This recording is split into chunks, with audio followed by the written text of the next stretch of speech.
Halo teman-teman, saya Devi Eleonora dan rekan saya Sandy Kurniawan serta Muhammad Gustomi akan mempresentasikan tentang the GAPS Model of Service Quality atau model dari kesenjangan kualitas pelayanan. Semoga video kali ini bermanfaat untuk kalian. Keep on watching. Pertama, the customer gap atau kesenjangan konsumen, yaitu perbedaan antara harapan dan persepsi pelanggan. Harapan pelanggan adalah standar atau poin referensi yang dibawa pelanggan ke dalam pengalaman pelayanan. Sedangkan persepsi pelanggan adalah penilaian subjektif dari pengalaman pelayanan yang sebenarnya. Harapan pelanggan seringkali terdiri dari apa yang diyakini pelanggan harus atau akan terjadi. Misalnya, saat kalian mengunjungi restoran mahal, kalian mengharapkan layanan yang tingkat tinggi, yang jauh lebih unggul dari tingkat yang kalian harapkan di restoran cepat saji umumnya. Menutup kesenjangan antara apa yang diharapkan pelanggan dan apa yang mereka anggap penting untuk memberikan pelayanan yang berkualitas. Hal itu membentuk dasar untuk model kesenjangan. Untuk menutup kesenjangan konsumen, maka kesenjangan dari perusahaan atau penyedia perlu ditutup. Kesenjangan tersebut terjadi dalam organisasi yang menyediakan layanan. Kesenjangan-kesenjangan tersebut antara lain ada the listening gap, the service design and standard gap, the service performance gap, dan yang terakhir, the communication gap. Slide selanjutnya akan menjelaskan model-model kesenjangan tersebut. Pertama, ada the listening gap, yaitu perbedaan antara harapan layanan pelanggan dan pemahaman perusahaan tentang harapan tersebut. Alasan utama mengapa banyak perusahaan tidak memenuhi harapan pelanggan adalah karena perusahaan kurang memiliki pemahaman yang akurat tentang apa sebenarnya harapan tersebut. Contohnya, perusahaan mungkin tidak berinteraksi langsung dengan pelanggan.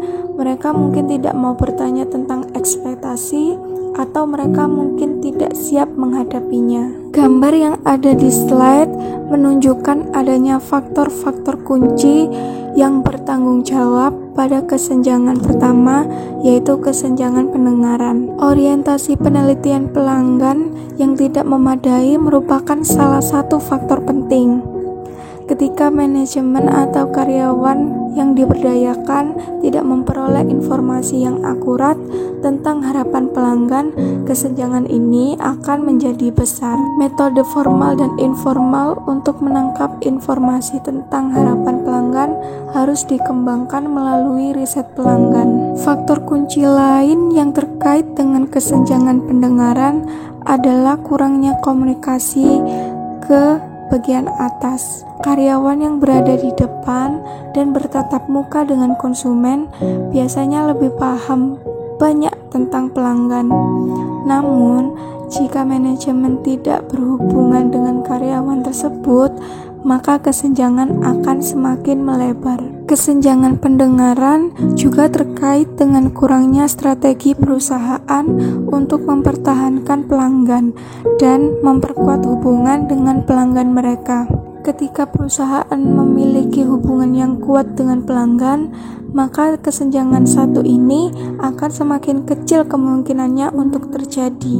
Faktor kunci terakhir adalah kurangnya pemulihan pada pelayanan perusahaan. Memperbaiki pelayanan sangatlah penting bagi suatu perusahaan.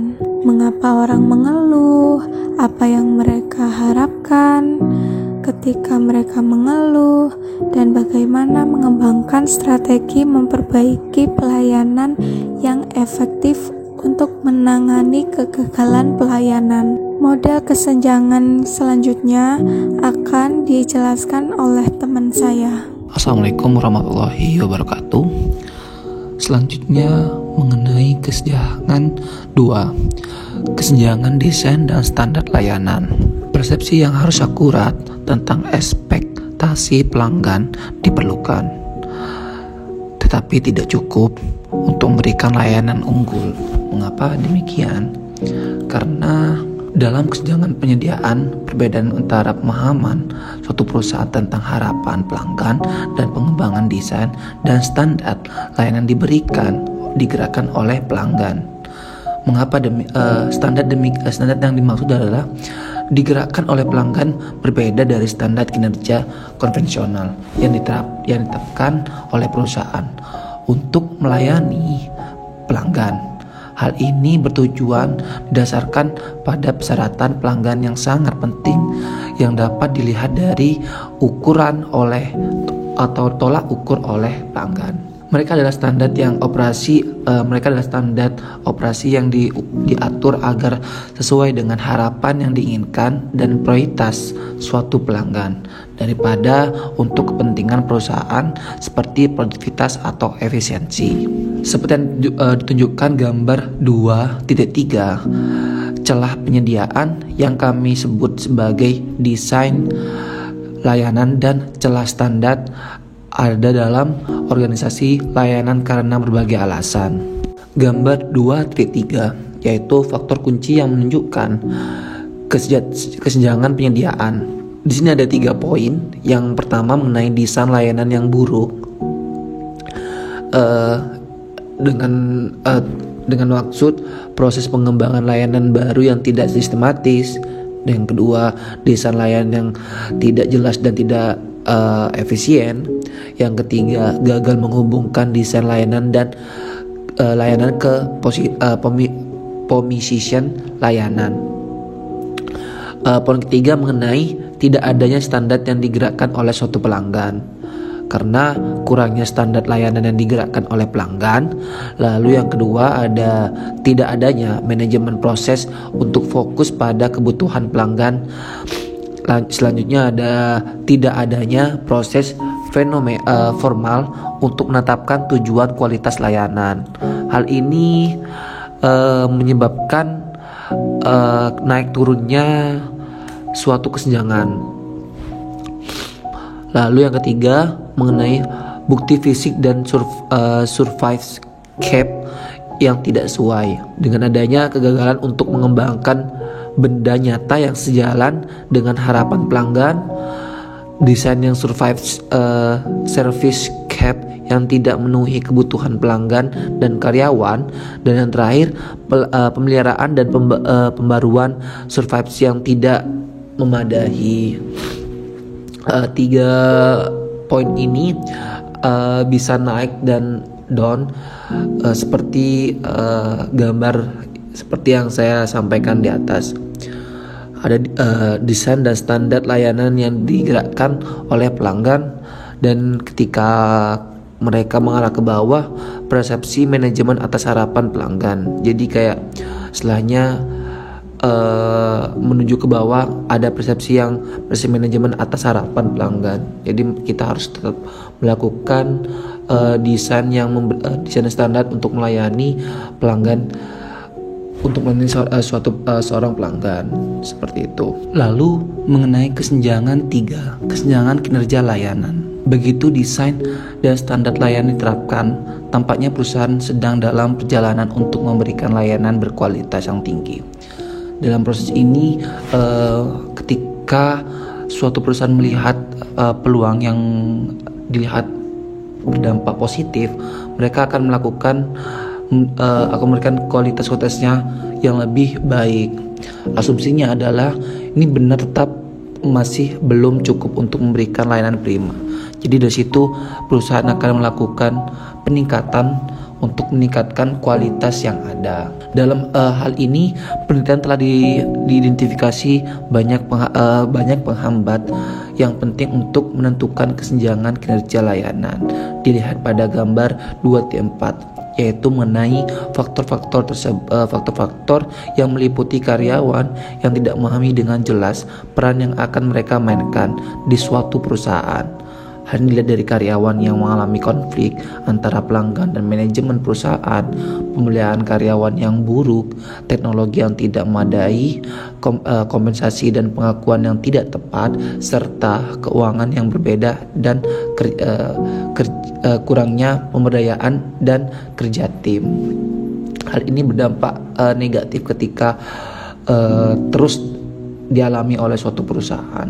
Pada gambar 2-4 faktor utama yang menunjukkan kesenjangan penyediaan 3. Ini hampir sama dari faktor yang ada di 2.3 mengenai faktornya. Memang ini akan bisa naik dan turun ketika suatu perusahaan tidak bisa melakukannya. Dari poin atas, ketika perusahaan itu bisa desain dan standar layanan yang digerakkan oleh pelanggan.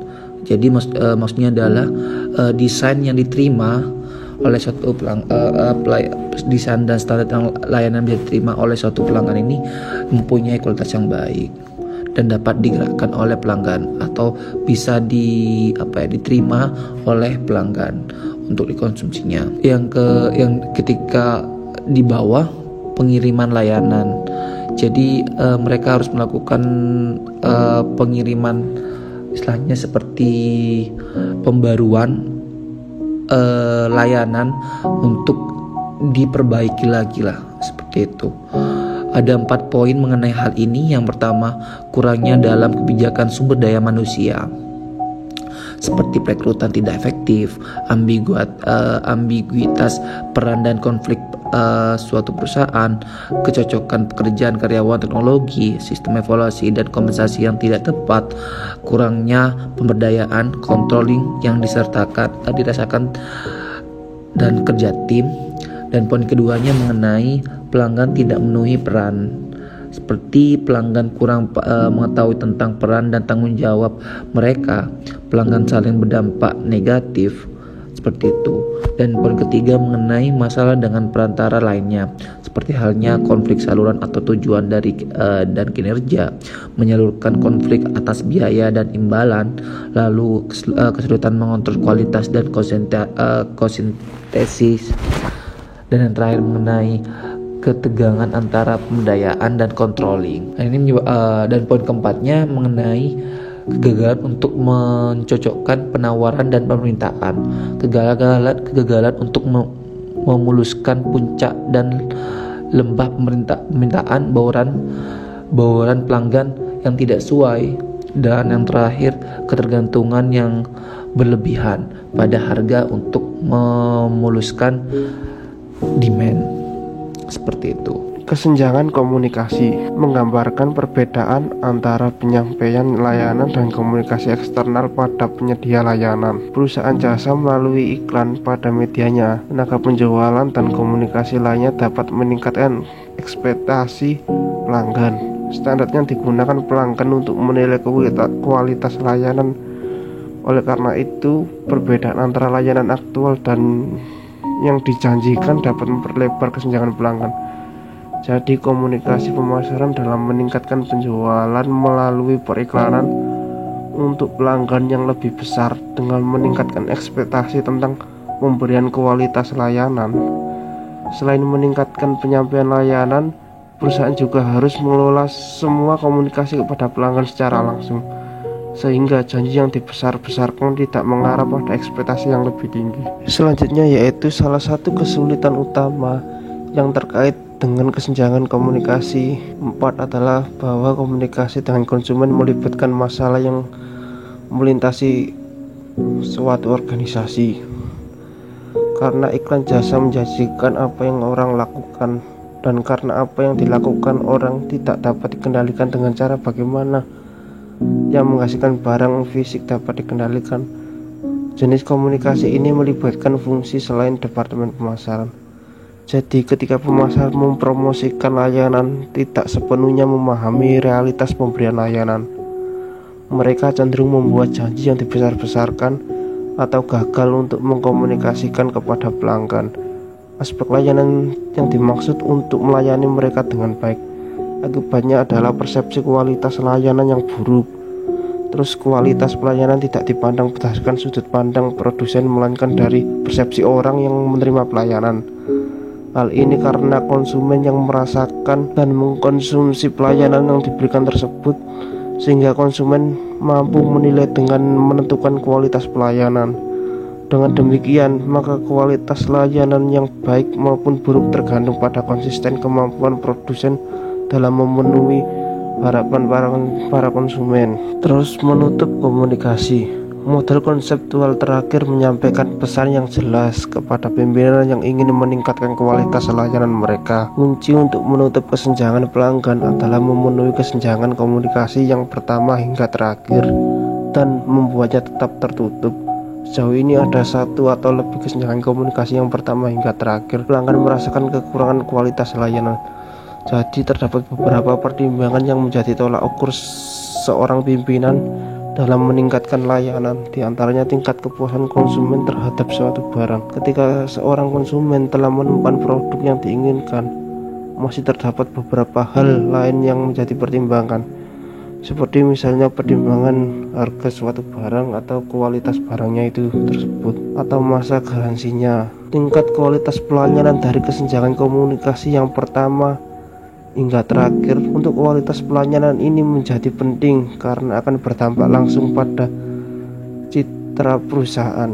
Kualitas pelayanan yang baik akan menjadi sebuah keuntungan bagi perusahaan. Bagaimana tidak, jika suatu perusahaan sudah mendapatkan nilai positif di mata konsumen, maka konsumen tersebut akan memberikan feedback yang baik serta bukan tidak mungkin akan menjadi pelanggan tetap. Maka dari itu sangat penting untuk mempertimbangkan aspek kepuasan pelanggan terkait kualitas layanan yang diberikan. Selanjutnya yaitu kesenjangan kualitas layanan berfungsi sebagai kerangka kerja bagi organisasi layanan yang berusaha meningkatkan kualitas layanan dan pemasaran layanan dengan pemahaman tentang sifat dan tingkat kesenjangan pelanggan, mengingat kebutuhan organisasi layanan untuk fokus pada pelanggan dan menggunakan pengetahuan tentang pelanggan untuk mendorong strategi bisnis atau fondasi penekanan. Jadi dengan meningkatkan kualitas layanan pada layanan pemasaran yang efektif